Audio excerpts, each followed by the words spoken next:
Hello again, everyone. This is Joe Hentges with Beyond the Chart, and in this technically speaking video, I'm going to talk about one of my key indicators that I review every day with my insider members, so stay tuned.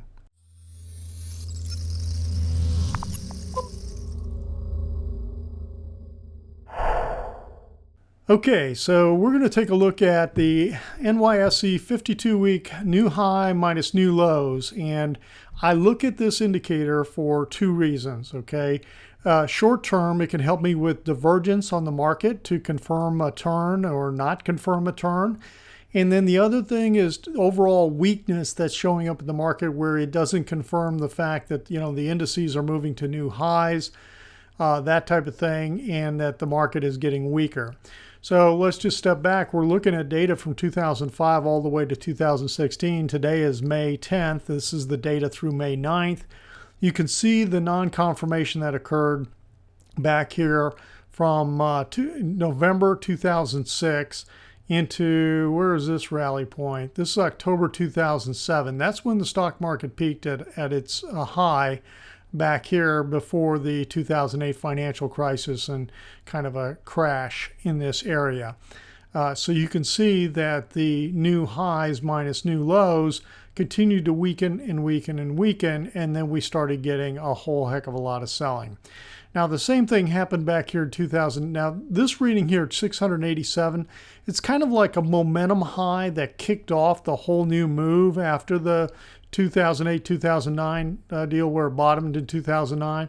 So it's like a momentum kickoff, but you notice how this was never exceeded.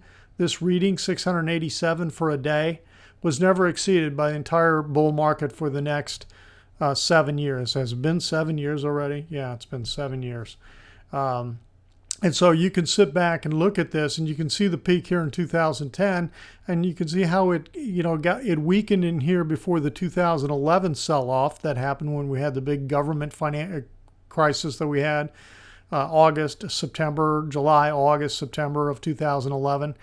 And then we had another peak over here in early 2013, and then for the next 2 years, this thing just continued to weaken and weaken and weaken. And where's the all-time high in the Dow and the S&P 500? It's right over in here, May 2015. So you can see how it just continued to weaken throughout this entire period. And then we're getting we got a very strong dose of selling that occurred back in here. So let's then look on a more short-term basis. I'm going to zoom in here, and you'll see one of the things a couple of things have been happening. This thing, the readings had a tendency to not get much above in here, maybe 85 or so. And then in mid-March, they started pushing a little bit higher into a little higher range, but nothing dramatically. Now, here's the move down in January, and then here's February. Well, on the indice itself, the indices went to a lower low on a closing basis.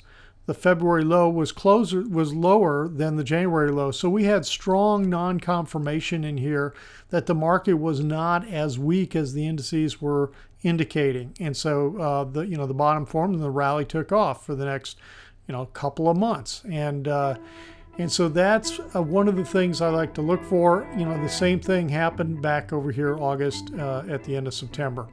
All right, that's the net NYSE anyway, 52-week net new highs minus new lows, and you can look at this on a weekly basis. You can look at it on the NASDAQ also. So hope you found that helpful. If you're watching this video anywhere but my website, head on over to the website, check it out, and if you're not a subscriber, subscribe, and we'll see you on the next video.